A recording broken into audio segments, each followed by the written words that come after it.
Se você pudesse escolher entre libertar Barrabás e crucificar Jesus, o que você faria?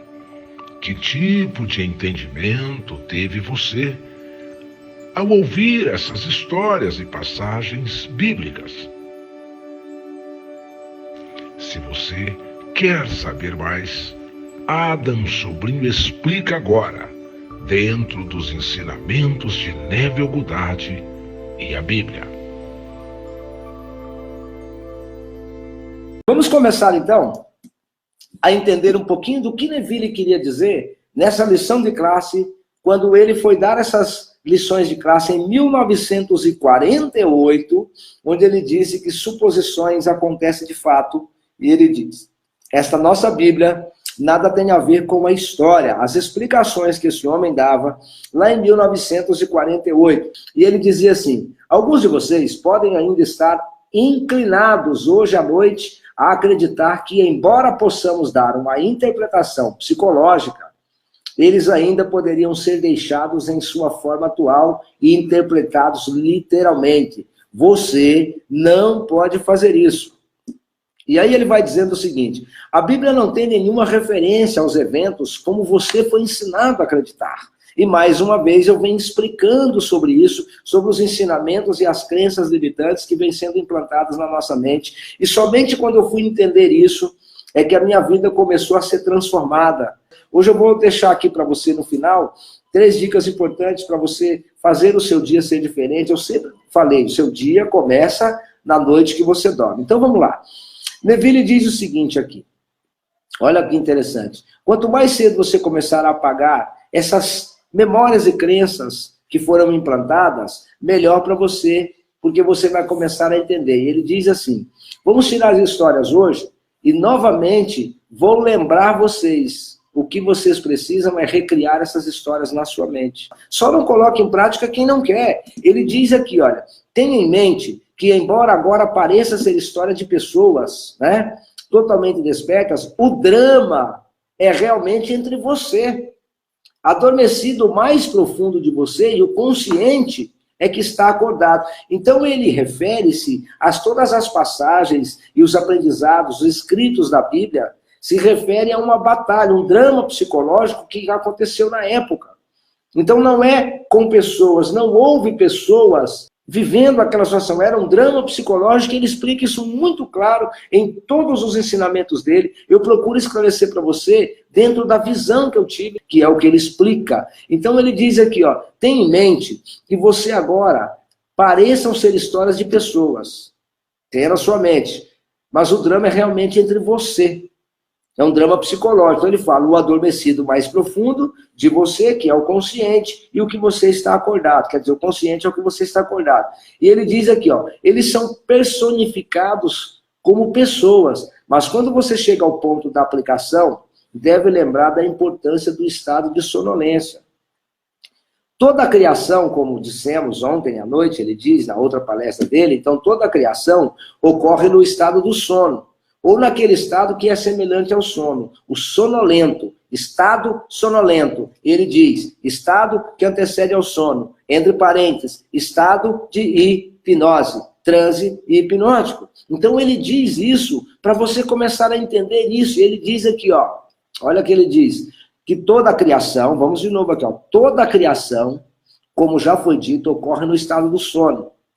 E aí ele diz aqui uma coisa importante. Se nós dissermos a você, o primeiro homem ainda não está acordado.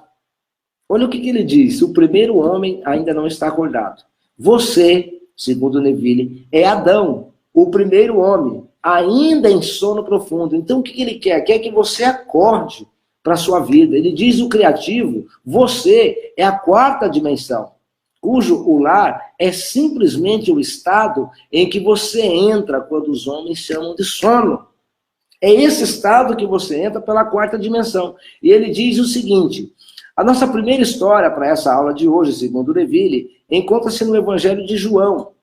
Quando você ouve falar isso e se desdobra diante de você, Neville queria que nós comparássemos isso com a nossa mente. A história que você ouviu, que ele fala muito que você ouve, ele dá uma explicação sobre o livro de João e sobre o livro de Gênesis. Então ele diz aqui, ó, o primeiro livro da Bíblia, o livro de Gênesis, afirma, os historiadores, os registros de eventos que ocorreram na Terra há cerca de 3.000 anos antes dos eventos registrados no livro de João.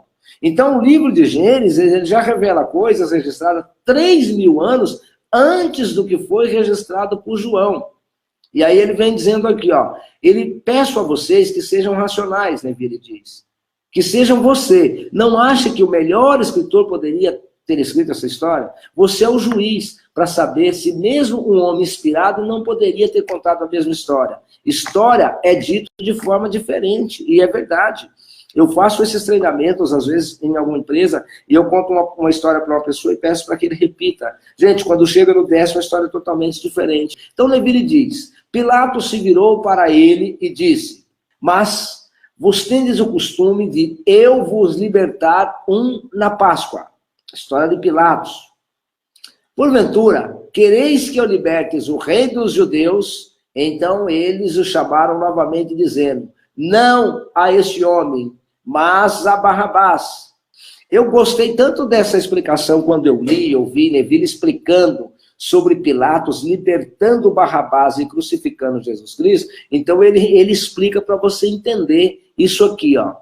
Tendes o costume de libertar uma pessoa na Páscoa. E Barrabás, e aí Pilatos pergunta, queres que vos libertes o rei dos judeus? Então todo mundo clamou novamente dizendo, não é este homem, e sim a Barrabás. Então é dito que Pilatos não tinha escolha no assunto. Ele era apenas um juiz interpretando a lei. E essa era a lei. As pessoas tinham que receber o que pediam. Então Pilatos ele não podia libertar Jesus contra os desejos da multidão. Então o que ele fez? Libertou Barrabás e deu a eles Jesus para ser crucificado. Agora, Levi diz assim, tenha em mente que sua consciência é Deus. Não há outro Deus. E é dito que Deus tem um filho cujo nome é Jesus. Se você se der ao trabalho de procurar a palavra Barrabás em sua concordância, vai ver uma contração de duas palavras hebraicas. Ba, que significa filha ou filho, ou criança, e a bebê, que ele diz a BBA, que significa pai. Barrabás é o filho do grande pai. E Jesus, na história chamado de Salvador, o filho do pai. Então nós temos dois filhos nessa história. E nós temos dois filhos na história de, ele coloca aqui, Esaú e Jacó. Então ele quer que nós tenhamos em mente que Isaac era cego. E a justiça, para ser verdade, deve ser cega.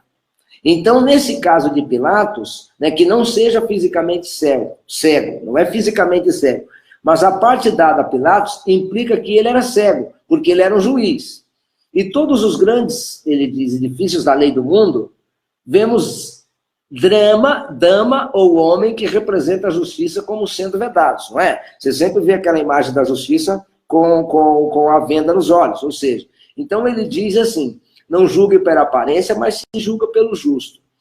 Aqui encontramos Pilatos desempenhando o mesmo papel que Isaac existia entre os dois filhos. Todos os personagens que aparecem nessa história podem se aplicar na sua própria vida. Você tem um filho que está roubando. Você, neste momento, do que você poderia ser. E aí ele vem falar agora da crucificação. Vocês vão entender aqui. Quem não entendeu até agora. Eu também demorei muito para entender isso. Então você, nesse momento, se você comparar toda essa história de Pilatos aplicar na sua vida, você tem um filho que está roubando você nesse momento daquilo que você poderia ser. Se você não veio a esta reunião, e ele diz aqui, a pessoa que não veio à reunião ontem, então, à noite no consciente, ele diz que as pessoas estavam gritando aqui que você estava andando na companhia de Barrabás.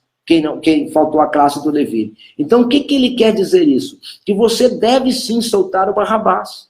Liberar o Barrabás. A crucificação de Jesus, e aí entra na crucificação e a ressuscitação, significa exatamente o morrer para o velho e renascer para o novo. E mais na frente nós vamos encontrar isso. Olha. Levi diz aqui, pois você sempre deseja confessar que você não possui agora o que deseja. e porque todas as coisas são suas. Você se rouba vivendo no estado de desejo, então você acaba se roubando. Meu Salvador, o Salvador, é o desejo. Então ele diz, como eu quero algo, estou olhando nos olhos do meu Salvador. Mas, se eu continuar querendo, eu nego o Jesus, meu Salvador, pois como eu quero, eu confesso que não tenho. E a não ser que eu acredite que eu sou, aí eu morreria pelos meus pecados. Olha que coisa interessante. Eu não posso ter e ainda continuar a desejar o que tenho. Eu posso gostar disso, mas não posso continuar querendo. Então vocês entendem como ele fala essa parte importante para você entender que libertar o Barrabás significa exatamente liberar, né, que Barrabás era um ladrão, e ele explica que rouba o seu sonho, o seu desejo de ter. E se você continua desejando ter, você está assumindo que você não tem. Então, quando você liberta Barrabás, a crucificação de Jesus, aqui, mentalmente, nessa batalha, como diz Neville, psicológica, representa a morte das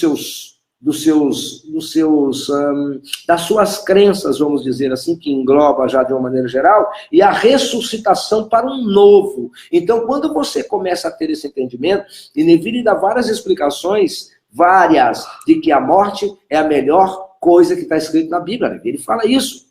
E ele diz aqui, ó, aqui está a história. Esta é a festa da Páscoa. Algo vai mudar agora. Algo está indo para a Páscoa. O homem é incapaz de passar por um estado de consciência, de um estado de consciência para o outro, a menos que libere da consciência aquilo que ele agora entretém, pois o ancora onde está. Você e eu, diz Neville, podemos ir a festas físicas, anos após anos.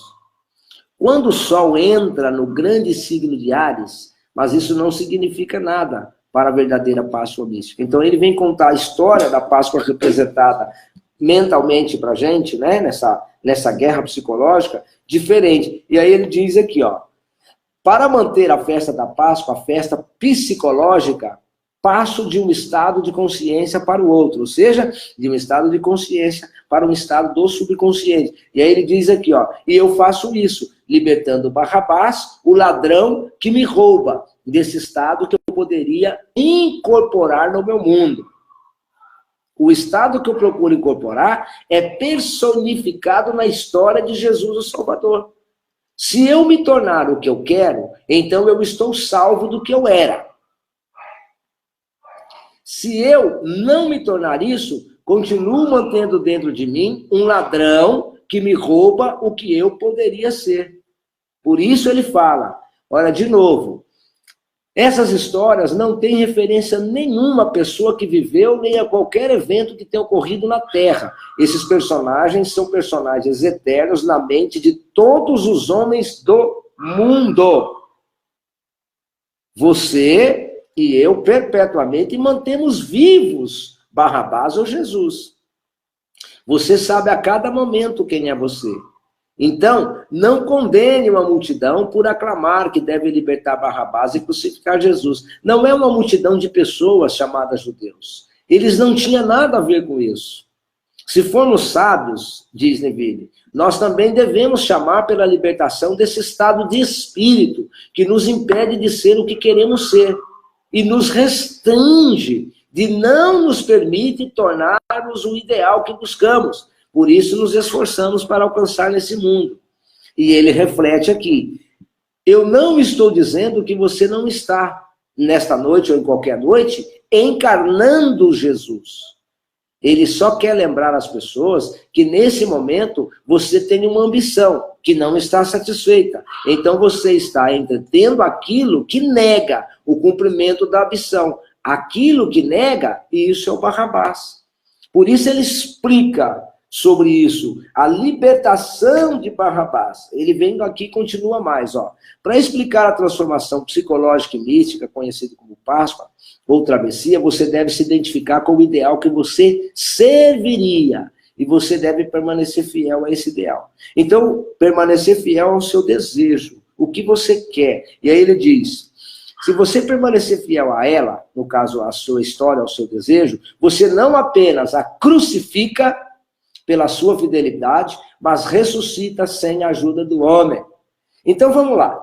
Você tem um desejo na sua vida. Deixa eu explicar até aqui o que eu entendi, a gente volta aqui. Ele vai explicar a transformação e ele diz, com essa história nenhum homem pode... Aqui embaixo. Se você permanecer fiel, não apenas você está crucificando para a sua fidelidade, né?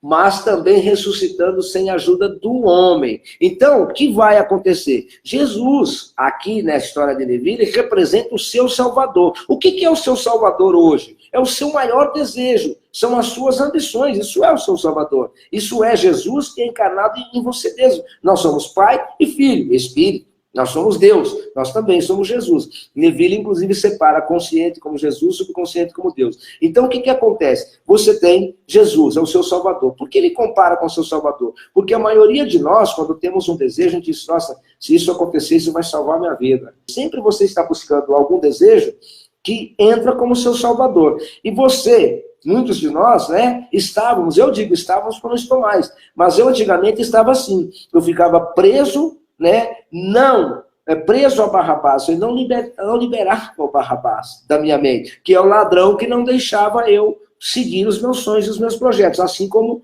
Neville explicou sobre Judas, que é o ladrão também dos nossos sonhos. Então, quando você liberta Barrabás, você está libertando o ladrão dos seus sonhos. E ele diz aqui que você, então, fica fiel ao seu desejo, ao seu Salvador. E aí ele deixa claro aqui, que se você permanecer fiel ao seu desejo, ao seu objetivo, você não apenas o crucifica, então você crucifica. O que é crucificar? Porque você vai passar por muitas transformações e mudanças. E isso entra na parte da crucificação. E o que Neville diz, e você também não só crucifica a sua fidelidade, mas você ressuscita ela sem a ajuda do homem. O que é o ressuscitar? É durante esse tempo que você está passando por esse processo de limpeza mental, da vozinha interior que vem falando isso não vai dar certo, não vai funcionar, isso é pecado, isso está errado.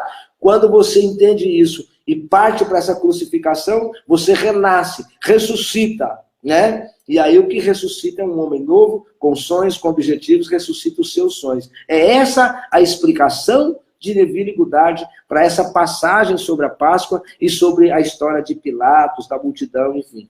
Isso Neville diz. E ele ainda diz aqui, ó, como a história diz, nenhum homem poderia levantar cedo o suficiente para rolar a pedra. Sem a ajuda de um homem, a pedra foi removida. E o que aparentemente estava morto e enterrado foi ressuscitado, sem ser assistido por nenhum outro homem. Então você anda na consciência de ser aquilo que você quer. Ninguém o vê. Mas você não precisa de um homem para afastar os problemas e obstáculos da sua vida, a fim de expressar aquilo que você está consciente de ser. O que Neville quer dizer com isso? Você não precisa de um homem, você não precisa de um padre, de um pastor, do pai de santo, você não precisa de guru nenhum. Neville diz que o maior e melhor guru que existe é o seu subconsciente. Esse é o seu guru mental. E ele explica, claro, e aqui tem isso que ele explica, a comparação da pedra que foi removida, que Jesus ressuscitou, está aqui, ó. A pedra foi removida, o que estava morto e enterrado foi ressuscitado, e sem ser assistido por nenhum outro homem. E aí ele explica aqui, você também anda na sua consciência, na consciência de ser aquilo que você quer ser, e ninguém o vê, nenhum outro homem vê, porque está aqui dentro. Mas você não precisa, ele diz, de um homem para afastar os seus problemas ou obstáculos da sua vida, e nem de um guru, a fim de expressar aquilo que você já está consciente de ser. Quando você toma consciência de ser, né? A consciência de ser isso que vai gerar? Não. Você toma consciência. Aí tem uma coisa que as pessoas pegam. Tomou a consciência de ser, parte para o desejo. E depois para o sentimento. Aí sim, junta aquilo que é o seu desejo, né? E você está consciente de ser o seu desejo, aí você parte para o sentimento, que é o sentimento que vai impressionar seu subconsciente, e o seu subconsciente vai entender. Então ele diz aqui claramente, esse estado tem seu próprio modo único de se tornar incorporado neste mundo, de se tornar carne, que o mundo inteiro pode tocá-la. Então, a mesma coisa, ele explica isso. Ninguém viu a pedra remover, ninguém viu Jesus levantar e sair de lá. Ninguém sabe o que você está aqui construindo na sua cabeça, ninguém pode saber a não ser você, as pessoas só sabem quando você conta. E ele diz aqui que em seu estado de próprio mundo único de se tornar incorporado, neste mundo, se torna carne que o mundo inteiro pode tocar. Então, quando o seu desejo acontecer, aí o mundo inteiro pode ver, as pessoas vão ver, os invejosos podem ver, porque já se materializou, já aconteceu. Aí não tem problema. Agora, você tem um desejo, você acorda que o primeiro cara que você vê na rua, seu amigo, você está, olha, eu vou fazer isso, eu vou fazer aquilo. Eu era assim. Eu não tinha papo na língua, contava tudo. E aprendi um velho ditado chinês, né? Baú fechado, guarda segredo. Baú aberto, não guarda segredo. Então, Neville explica claramente essa história da Páscoa. Barrabás é o velho, o homem cheio de paradigmas. Barrabás é o ladrão que está preso dentro da nossa mente. E Jesus é o quê? O seu Salvador, o seu desejo. E você está querendo soltar Jesus. Então, temos que soltar Barrabás, libertar. E Jesus, o seu Salvador, vai ser crucificado e ressuscitado. No bom sentido, representa o quê? Aquilo que você vai passar. Mas entenderam aqui a importância dessa história, da compreensão que as pessoas não têm. Então, chega uma pessoa esperta, que foi o que as religiões fizeram, e pegaram isso e criaram a interpretação que eles queriam, e usaram isso, então, para aprisionar as pessoas, para criar, gente. Eu digo criar mitos, criar medos, criar rotina, criar histórias. Então é mais ou menos isso que eu quero que nós entendemos. Olha só, o ladrão, vou repetir o que eu repeti agora, né? O ladrão que está aqui, vamos dar um exemplo. Você tem o ladrão Barrabás e você tem o Jesus, que é o seu Salvador, né? Que é você mesmo, que são os seus desejos. Barrabás é o ladrão, que vai ficar roubando esse desejo e roubando a intenção de você não admitir que você é o que quer.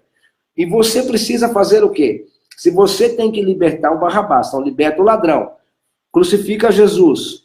Isso é o que representa a história verdadeira, né? E ele vai se manifestar na ressuscitação, que representa os seus sonhos que vão renascer. Então você está morrendo para o velho realmente e renascendo para o novo. Mas agora eu quero falar diferente. Eu quero falar do dormir e do levantar. Vamos falar disso para vocês entenderem. Bom, já expliquei para vocês, Neville explica isso muito claramente, que você acorda de manhã e vai ter um dia e você vai ficar se perguntando por que está acontecendo, e a resposta é simples. O seu dia já foi pré-determinado, né? Como se você fosse um ator que pegou o papel para você ensaiar o filme da sua própria vida, e você é o ator principal, então você ensaia tudo isso durante o sono. Você é preparado durante o seu sono. Então o seu sono, ele determina o seu dia. Como ele vai ser, de que maneira ele vai ser. Ele já é determinado no seu sonho, né? Então, você já determinou. Só que existem dois fatores. O primeiro deles, muita gente consegue fazer isso. Mas quando acorda de manhã, não tem noção de como está preparada. Por quê? Porque quando você acorda, você está meio sonolento. Então, eu vou explicar uma rotina que você deve fazer toda manhã. Só que muitos não vão fazer isso à noite. Vai dormir de qualquer jeito, vai dormir pensando na dívida, vai dormir pensando no desafeto que teve com o vizinho, vai dormir pensando no chefe lá do trabalho que te falou um monte, que te mandou embora, enfim, vai dormir pensando nisso. E você está programando com o seu sentimento como será o seu dia, né? Já foi explicado, o último pensamento que você está passando na sua cabeça é o que vai entrar no seu subconsciente e é o que vai definir como será o seu dia. Agora, quando a gente acorda de manhã, eu já passei por isso, né? Eu tinha, acho que 18 para 19 anos, e eu trabalhava numa empresa, e eu tinha que acordar às 5h15 da manhã, e pegar o ônibus de 15 para 6, e às vezes de 6 horas, para chegar às 8 no meu trabalho, e chegava atrasado ainda. Naquela época, São Paulo já tinha trânsito, eu morava na Zona Sul, e meu trabalho era na Rua Augusta, né? Eu trabalhava numa empresa que chamava Industrial Nike. Ela não tinha nada a ver com a Nike, mas tinha esse nome. Mas ela pintava coisas para Nike, para OP, não sei se alguém lembra dessa marca, Oceano Pacífico, né? Então, eu sempre tinha que acordar às 5h15. E por que eu nunca acordava feliz? Nunca.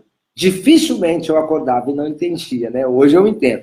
Primeiro que a minha mãe, quando nós acordávamos escutando uma música, e essas músicas sertanejas, eu até gosto de modo de viola, mas acordava com um cara chamado José Bétio. Esse cara aloprava a gente de manhã: acorda, joga água nele, vai, acorda, preguiçoso. Nossa, eu ouvia isso. Então, a gente não tinha um relógio para despertar. Minha mãe e meu pai sempre levantaram cedo e já chamavam a gente. E a mamãe, o papai não chegava lá e falava, meu filho, não, eles já acordavam, vamos, levanta, tá na hora. E você já acordava meio que assustado, você acorda quase apanhando para trabalhar. Então você não acordava feliz. E aí eu enrolava para sair um pouquinho da cama, ainda mais nos dias um pouquinho mais frio. E tudo isso eu fui passando por essa fase da minha vida e eu não entendia porque muitas vezes eu não era feliz durante o dia. Claro, olha como que eu programava meu dia. Só que isso era quando eu tinha 18, 19, 20 e poucos anos. Hoje eu tenho 53 anos.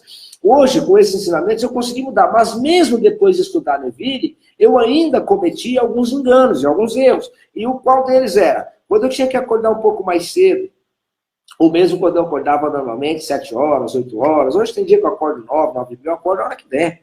Agora, quando eu tenho compromisso, eu acordo mais cedo. Mas o que acontece é que antes eu acordava e eu ficava um pouco na cama, sempre fiquei, né? Todo mundo faz isso.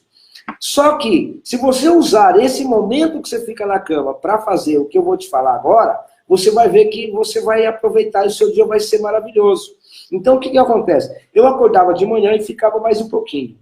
Só que esse pouquinho na cama é onde eu ficava imaginando, nossa, agora eu vou levantar, vou ter que enfrentar o cara que daqui a pouco meu telefone, na hora que eu ligar meu telefone, o cara do banco já vai ligar cobrando isso, o fulano já vai ligar, daqui a pouco o cara bate no portão. Eu ficava, olha como eu aproveitava o tempinho da manhã. Então eu ficava uns 15 ou 20 minutos ali na cama ainda quietinho, imaginando tudo isso. Mal sabia eu que eu já estava determinando aqui o meu dia, que ia ser desse jeito.